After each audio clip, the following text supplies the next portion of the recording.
kasus kekerasan seperti ini, apalagi bila kasus kekerasan itu menimpa anak-anak.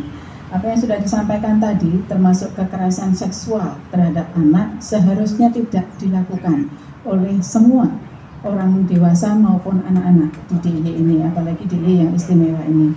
Tadi sudah disampaikan juga bahwa yang sudah terdata di Polda dari Januari sampai Mei tahun 2024 sudah ada 72 kasus yang berproses hukum. Sementara itu memang di DIY di semua layanan korban kekerasan perempuan dan anak, baik UPT PPA maupun LSM-LSM yang menangani kasus kekerasan juga tinggi angka kekerasan yang diadukan. Termasuk diantaranya adalah kekerasan seksual ini. Selama tahun 2023 saja, kekerasan seksual terhadap anak itu ada 167, di mana perkosaan 13, kemudian pencabulan 56, dan pelecehan seksual 96.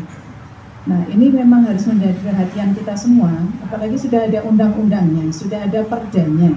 Kemudian juga sudah kita lakukan semua sosialisasi dan edukasi untuk memenuhi hak-hak anak dan melindungi anak dimanapun anak itu berada. Maka kami sangat menghimbau para orang tua, pengasuh, keluarga, masyarakat, di mana di lingkungannya terdapat anak, maka memang harus melakukan perlindungan anak dengan sebaik-baiknya. Pertama adalah terhadap si anak sendiri, kita seharusnya melakukan edukasi, mempersiapkan anak-anak untuk kemudian bisa mengenali dirinya sendiri dan juga melindungi dirinya sendiri terlebih dahulu. Pertama, harus orang tua atau pengasuh memberikan edukasi, memahami organ-organ reproduksi dan fungsinya organ reproduksi tersebut terhadap anak.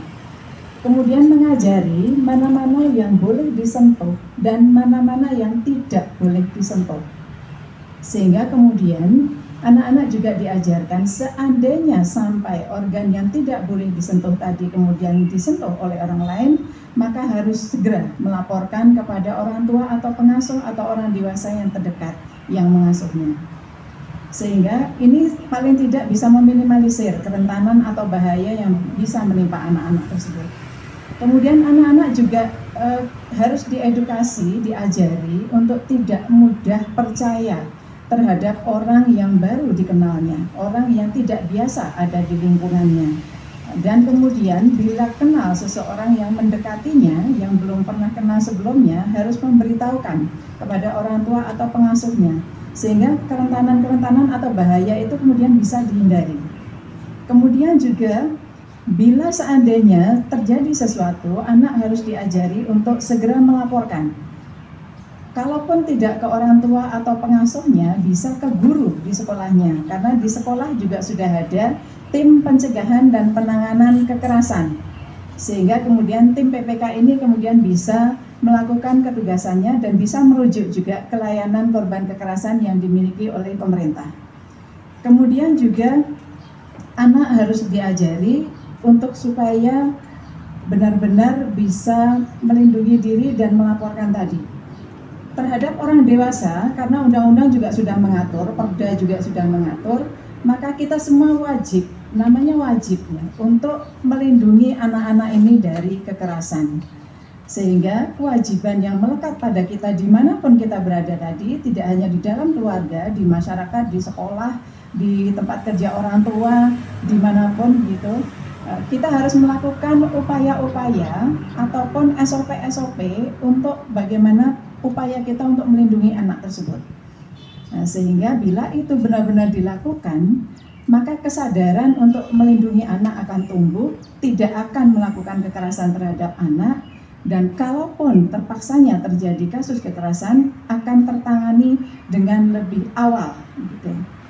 Nah, maka mengedukasi dan mengawasi pengasuhan juga penting, sehingga tidak lalu orang tua memasrahkan begitu saja pengasuhan anak kepada orang lain, apalagi orang yang tidak begitu dikenalnya. Kalaupun kemudian sudah kenal, orang tua sudah kenal dengan orang tersebut yang dipercaya untuk mengasuh anaknya, tetap harus diawasi sehingga terhindarkan dari adanya kekerasan baik fisik, seksual, dan sebagainya.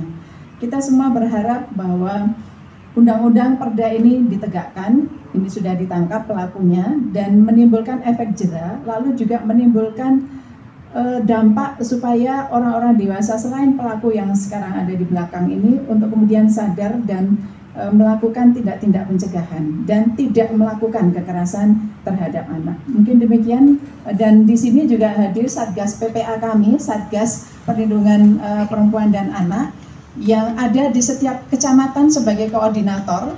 Jadi nanti Bapak Ibu seandainya tidak langsung melaporkan kasus kekerasan kepada UPT PPA, bisa langsung ke Satgas PPA yang ada di kecamatannya masing-masing dan di desa-desa yang ada.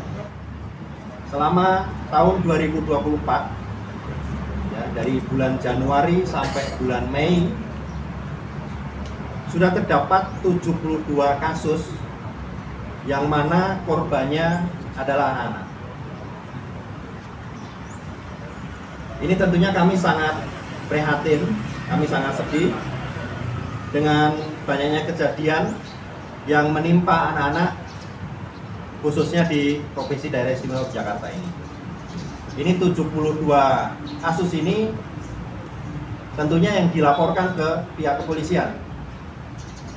Dan mungkin masih banyak juga kasus-kasus lain yang tidak dilaporkan ke pihak kepolisian. Ini perlu mendapatkan catatan dan perlu mendapatkan atensi kita bersama terkait dengan kekerasan-kekerasan yang terjadi terhadap anak. Karena tentunya kita ketahui bahwa anak-anak ini adalah sebagai kelompok rentan. Ya, kelompok rentan itu harus kita lindungi. Negara harus hadir untuk memberikan perlindungan yang lebih. Memberikan perlindungan yang lebih dari kelemahan-kelemahan kelompok-kelompok rentan ini. Dalam hal ini adalah anak-anak.